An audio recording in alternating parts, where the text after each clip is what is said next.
الحمد لله رب العالمين والصلاة والسلام على محمد وآله وأصحابه أجمعين أما بعد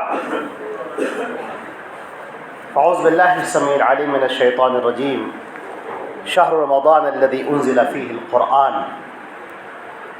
حضرات گرامی، آج کے اس رونق الحمدللہ اس تراویح میں سوا پارے کی تلاوت ہوئی ہے.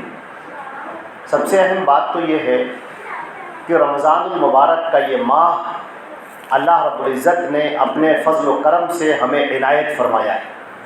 نہ معلوم کتنے لوگ تھے جو گزشتہ سال تھے مگر اس سال وہ ہم لوگوں کے ساتھ میں نہیں ہیں، اور اللہ ہی بہتر جانتا ہے کہ کتنے ایسے لوگ ہیں جو آج یہاں پر موجود ہیں اور آئندہ سال وہ یہاں نہ ہوں.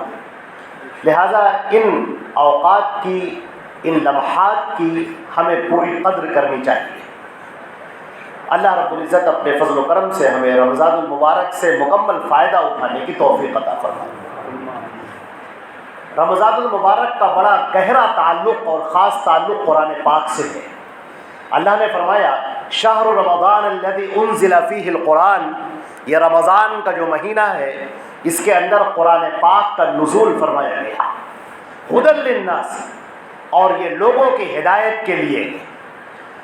قرآن پاک اللہ رب العزت نے جو نازل فرمایا وہ لوگوں کی ہدایت کے لیے، لوگوں کی نجات کے لیے، لوگوں کی جو پراگندہ افکار اور خیالات ہیں ان سب سے الگ ہٹ کر ایک روشن اور صراط مستقیم شاہراہ عطا کرنے کے لیے اللہ رب العزت نے کتاب نازل فرمائی. اس کی سب سے پہلی جو سورہ ہے وہ سورۃ الفاتحہ. فاتحہ کے معنی کھلنے کے ہیں. جب آپ اللہ رب العزت کی بارگاہ میں ہدایت کے طالب ہو کر آگے بڑھتے ہیں تو اللہ رب العزت نے آپ کو سب سے پہلے جو دعا سکھائی ہے وہ سورۃ الفاتحہ. سورۃ الفاتحہ اتنی عظیم سورہ ہے کہ اس کو ہمارے نبی حضرت محمد مصطفیٰ صلی اللہ علیہ وسلم نے قرآن بھی کہا ہے، القرآن. اسی لیے ائمہ کا خیال ہے، جو مفسرین ہیں ان کا خیال یہ ہے کہ یہ سورۃ الفاتحہ خلاصۃ القرآن ہے، پورے قرآن پاک کا خلاصہ اس کے اندر موجود ہے. سورۃ الفاتحہ کے بارے میں نبی کریم صلی اللہ علیہ وسلم نے جو فرمایا کہ بغیر لا تقبل الصلاۃ بغیر سورۃ الفاتحہ، لا صلاۃ لمن لم یقرأ بأم الکتاب، لا صلاۃ لمن لم یقرأ بفاتحۃ الکتاب، مختلف الفاظ میں. اس آدمی کی نماز نہیں ہوئی جس نے سورۃ الفاتحہ اپنی نماز میں نہ پڑھی. امام مسلم رحمۃ اللہ علیہ نے سیدنا ابو ہریرہ رضی اللہ تعالیٰ عنہ سے روایت نقل فرمائی ہے. حضرت ابو ہریرہ رضی اللہ تعالیٰ عنہ نے ارشاد فرمایا، حدیث سناتے ہوئے کہ اللہ کے رسول صلی اللہ علیہ وسلم نے فرمایا لا صلاۃ لمن لم یقرأ بفاتحۃ الکتاب، اس آدمی کی نماز نہیں ہوئی جس نے سورۃ الفاتحہ اپنی نماز میں نہیں پڑھی، اور اس کی نماز فہی خداج فہی خداج فہی خداج غیر تمام. تو یہ نماز نامکمل ہے، نامکمل ہے، نامکمل ہے، ہوئی نہیں. تو جو ان کے سامنے لوگ بیٹھے تھے تابعی، انہوں نے کہا کہ پھر قد نکون وراء الامام، کبھی تو ہم امام کے پیچھے ہوتے ہیں، تو اے ابو ہریرہ رضی اللہ تعالیٰ عنہ ہمیں آپ بتائیے پھر ہم کیا کریں. انہوں نے کہا اقرأ بہا فی نفسک، اپنے دل کے اندر اس کو پڑھو. حدیث یہاں پر ختم ہوئی. آپ بہت ساری چیزیں اپنے دل میں پڑھتے ہیں، ثنا بھی پڑھتے ہیں، سبحان ربی الاعلیٰ بھی پڑھتے ہیں، سبحان ربی العظیم بھی پڑھتے ہیں، اتحیات بھی پڑھتے ہیں، درود شریف بھی پڑھتے ہیں، اللہ کی بارگاہ میں بے پناہ کھل کر آپ دعائیں بھی مانگتے ہیں. یہ سب کچھ آپ اپنے دل میں کرتے ہیں. آپ کی آواز امام سے ٹکراتی نہیں، تو اس طرح آپ کو دل میں پڑھنی چاہیے. اس لیے کہ اللہ رب العزت نے اس کو فرمایا کہ بار بار لقد آتیناک سبعا من المثانی والقرآن، ہم نے آپ کو بار بار دہرائی جانے والی یہ 7 آیتیں ہم نے تمہیں عطا کی ہیں، لہذا اس کو بار بار دہرانا ہے. سورۃ الفاتحہ کے اندر ایک خاص بات ہے، اللہ رب العزت نے اس کے اندر اپنی توحید الوہیت، توحید ربوبیت اور توحید اسماء و صفات سب کا ذکر فرمایا ہے. توحید کی تینوں قسموں کا. خاص طور سے بات یہ ہے کہ اس پوری کائنات کا پیدا کرنے والا، پوری مخلوق کو پیدا کرنے والا صرف ایک اللہ جل جلالہ جل شانہ ہے. وہی خالق ہے اور وہی مالک بھی ہے. اور وہی رب بھی ہے، لوگوں کی پرورش کرنے والا، وہ محیمن بھی ہے، لوگوں کے اوپر نگراں، وہ علیم بھی ہے، لوگوں کے حالات سے باخبر، اور وہی سب کو عطا کرنے والا بھی ہے، جو نزل الامر، ہر ایک کے معاملے کی وہ نگرانی کرنے والا ہے، القیوم، وہ زندہ و جاوید ہے، الحی، اس کو نہ کبھی اونگ آتی ہے نہ کبھی نیند آتی، لا تأخذہ سنۃ ولا نوم۔ اللہ رب العزت کا معاملہ یہ ہے کہ وہ ہر ایک پر نگراں ہے، لہٰذا عبادت صرف اسی کی ہونی چاہیے اور اس کے علاوہ کسی کی نہیں ہونی چاہیے۔ یحیی و یمیت، وہی زندہ کرتا ہے، وہی مارتا ہے، وہی غلے اگاتا ہے، وہی آسمان سے پانی برساتا ہے، وہی لوگوں کو اولادیں عطا کرتا ہے، وہی کسی کو خوش قسمت بنا دیتا ہے اور کسی کو ذلیل و خوار کر دیتا ہے، سب کچھ اسی کے ہاتھ میں ہے، لہٰذا عبادت بھی اسی کی ہونی چاہیے۔ فرمایا گیا ایاک نعبد و ایاک نستعین، جب اللہ کی بارگاہ میں بندہ آتا ہے تو کہتا ہے کہ اے ہمارے پروردگار ہم تیری ہی عبادت کرتے ہیں۔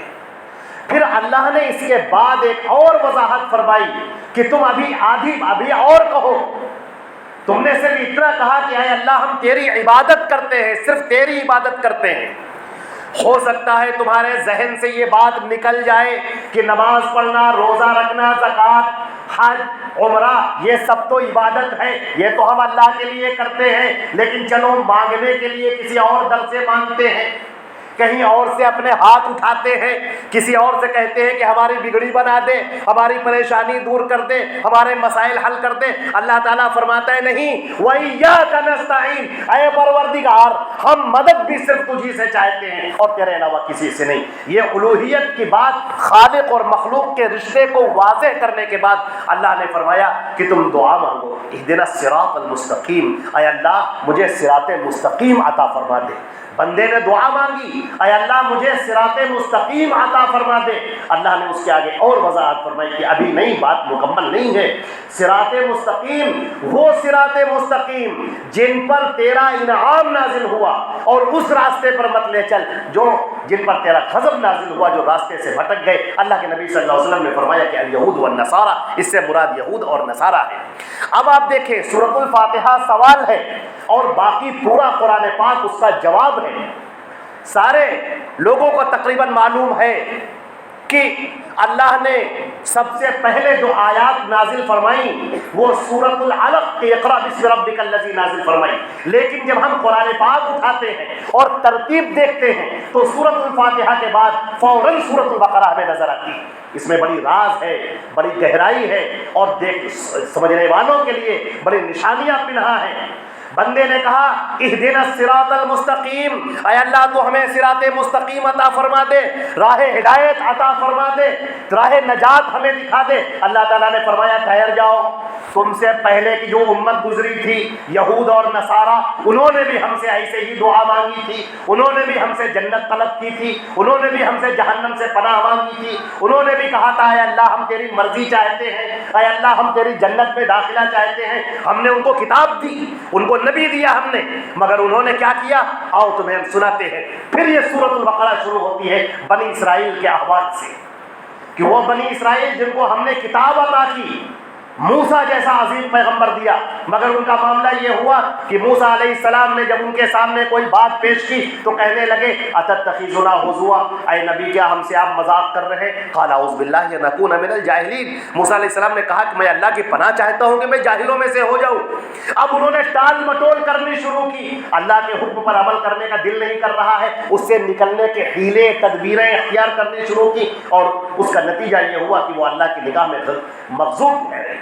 صرف اتنا ہی نہیں، انہوں نے تبدیلی کر دی تورات کے اندر۔ قرآن پاک نے کہا یحرفون الکلم عن مواضعہ، وہ الفاظ کو بگاڑ دیا کرتے ہیں، اس کے مفہوم کو بدل دیا کرتے ہیں، لوگوں کے سامنے وہ باتیں پیش کرتے ہیں جو اللہ نے کہی نہیں۔ اور فرمایا گیا فَوَيْلٌ لِّلَّذِينَ يَكْتُبُونَ الْكِتَابَ بِأَيْدِيهِمْ ثُمَّ يَقُولُونَ هَٰذَا مِنْ عِندِ اللَّهِ، تباہی اور بربادی ہو ان ہاتھوں کے اوپر جو اپنے ہاتھوں سے وہ لکھتے ہیں اور اس کے بعد لوگوں سے کہتے ہیں یہ اللہ نے بیان کیا۔ اللہ رب العزت جل جلالہ جل شانہ نے سورۃ الفاتحہ کے اندر جب بندے نے مانگا اے اللہ تو ہمیں صراط مستقیم عطا فرما دے جن پر تو نے انعام نازل کیا، وہ بادشاہت سلیمان جیسی بادشاہت اور داؤد جیسی بادشاہت ہمیں عطا فرما دے جو یہودی آج بھی مانگتے ہیں اور نصارہ آج بھی مانگتے ہیں اور مسلمان اہدنا الصراط المستقیم کہہ کر مانگتے ہیں۔ اللہ رب العزت نے فرمایا کہ بالکل تمہیں دیا جائے گا، لیکن پہلے جان لو کہ تم اس قرآن پاک کے ساتھ اور نبی محمد عربی صلی اللہ علیہ وسلم کے ساتھ وہ سلوک مت کرنا جو بنی اسرائیل نے سلوک کیا تھا۔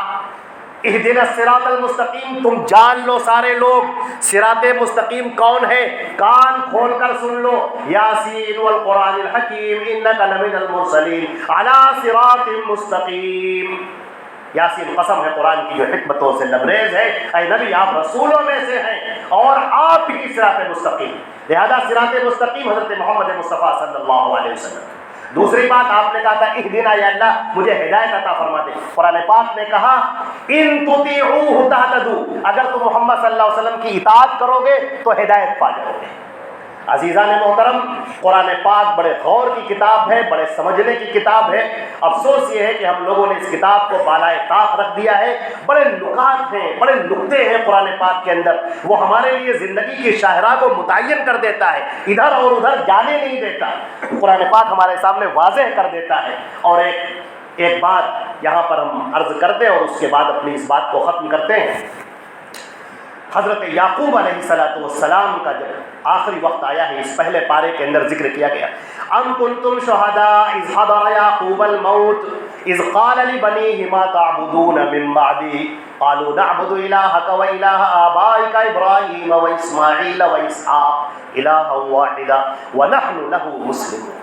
سیدنا یعقوب علیہ السلام جب بیمار ہوئے اور دنیا سے جانے کا وقت آیا تو وہ تڑپ اٹھے، اپنے بیٹوں کو، پوتوں کو، نواسوں کو، سب کو بلایا اور کہا آخری کلام جو ایک نبی اپنے وقت کا، اور وہ نبی ہونے کے ساتھ ساتھ ایک باپ بھی ہے، نبی ہونے کے ساتھ ساتھ وہ دادا بھی ہے، نانا بھی ہے، لہذا وہ کہہ رہے ہیں اے میرے بیٹوں، میرے نواسوں، تم یہ بتاؤ میرے جانے کے بعد کس کی عبادت کرو گے تم؟